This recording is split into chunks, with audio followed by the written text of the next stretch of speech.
1 cup ఉడికించిన అన్నం అయితే తీసుకుంటున్నాను. ఇదే కప్పుతోనే నైట్ పడుకునే ముందు 1 కప్పు రేషన్ బియ్యం అయితే నానబెట్టాను.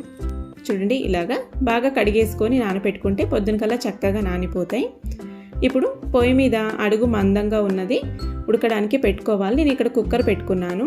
ఒక 5 కప్పుల నీళ్ళు అయితే వేసుకుంటున్నాను. కప్పు అన్నంకి 2 కప్పులు, 1 కప్పు బియ్యానికి 3 కప్పులు. ఇప్పుడు మసాలా పేస్ట్ అయితే చేసుకుందాం. కారంకి సరిపడా పచ్చిమిర్చి వేసుకొని అందులోని కొంచెం ఉప్పు వేసుకోవాలి. అండ్ అలాగే జీలకర్ర కూడా వేసుకోవాలి, 1 టీ స్పూన్ దాకా. కోర్స్గా ఇలా మిక్సీ పట్టుకుంటే మసాలా పేస్ట్ రెడీ అయిపోతుంది. నీళ్ళైతే బాగా మరుగుతున్నాయి కదా. ఇప్పుడు ఇందులోకి మనం కొలిచి పెట్టుకున్న కప్పు అన్నం అయితే వేసుకుందాం. అలాగే కడిగి పెట్టుకున్న అండ్ నైట్ నానబెట్టాను కదా ఆ బియ్యం అయితే వేసుకుంటున్నాను. ఇలా వేసేసుకొని బాగా మిక్స్ చేసుకొని మూత క్లోజ్ చేసుకొని 3-4 విజిల్ వచ్చేంత వరకు ఉడికించుకోవాలి. తర్వాత గాలిపోయిన తర్వాత మూత తీసి మళ్ళీ స్టవ్ ఆన్ చేసుకొని మళ్ళీ ఒక 1/2 కప్పు దాకా లేదా 1 కప్పు కన్సిస్టెన్సీ చూసుకొని నీళ్లు వేసుకోవాలి. మిక్సీ పట్టుకున్న ఈ మసాలా పేస్ట్ కూడా వేసేసి ఇలా బాగా ఉడికించుకోవాలి. మనకి జున్నులాగా వస్తుందండి అది ఉడికి. అన్నం అనేది మెతుకు లేకుండా మొత్తం స్మాష్ అయిపోతుంది బాగా మిక్స్ చేస్తే.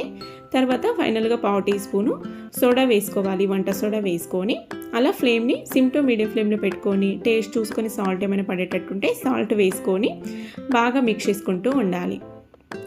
కన్సిస్టెన్సీ చూడండి, ఇలాగొచ్చిన తర్వాత ఇంకా స్టవ్ అయితే కట్టేయాలి. చల్లార పెట్టుకున్నామంటే మనకి కరెక్ట్ కన్సిస్టెన్సీకి వస్తుంది. చూడండి, చల్లారిన తర్వాత చూపిస్తున్నాను. ఇలా కరెక్ట్ కన్సిస్టెన్సీకి వచ్చింది. ఇప్పుడు మనం చాలా ఈజీగా ప్రిపేర్ చేసుకోవచ్చు. ఎండతో అవసరం లేకుండా ఫ్యాన్ గాలి కిందనే ఇంట్లోనే పెట్టుకోవచ్చు ఈ వడియాలు వచ్చేసి. అండ్ అలాగే పావులతో కూడా పని లేదు. ఇలా ఏదో ఒక ప్లాస్టిక్ షీట్తో వేసుకోవచ్చు. చూడండి, చాలా మనకి నచ్చిన సైజులో కట్ చేసుకొని చాలా ఈజీగా వేసేసుకోవచ్చు. నేనైతే ఇలాగా రౌండ్గా వేసేసుకుంటున్నాను. మీకు ఎలా కావాలో అలా వేసుకోవచ్చు, లేదంటే కురుకురేలాగా పొడవుగా స్టిక్స్ లాగా కూడా వేసుకోవచ్చు.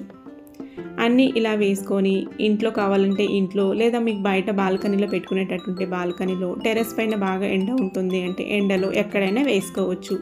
అంటే ఇంట్లో కూడా వేసేసుకోవచ్చు, చలికాలంలో కూడా వేసుకోవచ్చు అన్నట్టు. మరి ఇవైతే నెక్స్ట్ డే కల్లా చక్కగా ఆరిపోయింటాయి. నేను తీసి పైన ఎండలైతే ఎండబెట్టేసాను. ఇలాగా బాగా ఎండిన తర్వాత వీటిని సంవత్సరం పొడవునా నిల్వ ఉంచుకోవచ్చు. టేస్ట్ అయితే సూపర్ ఉంటాయండి. అండ్ ఈవెన్ పచ్చిమిర్చి మసాలా వేసాం కాబట్టి స్నాక్స్ కింద కూడా తినొచ్చు. పిల్లలకి స్కూల్కి స్నాక్స్ బాక్స్ కూడా పంపించచ్చు.